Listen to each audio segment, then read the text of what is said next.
Hi, I'm Laurie Schneider from Fix Catering out of Austin, Texas. Today, on behalf of Expert Village, we're going to show you how to make mini turkey and Parmesan burgers on pita bread. So my turkey burgers have been searing on the other side for a few more minutes, and now I want to check the temperature. I want to make sure that our internal temperature reaches 165 degrees so that it kills any bacteria that could be in our meat. So, to do that, you want to put your thermometer into the turkey patty, and you want to make sure that it's in the very center. If you put it to the very bottom, then what will happen is it'll take the temperature of the bottom of the pan versus the center of the meat. And we're reading about 135 degrees, so we have a few more minutes to go until we reach 165 degrees. So I'm going to turn the temperature down just a little bit so that we don't burn our turkey burgers.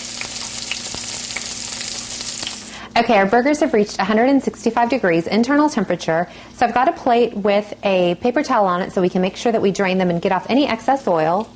Now all I'm going to do is place them onto the plate and let them drain.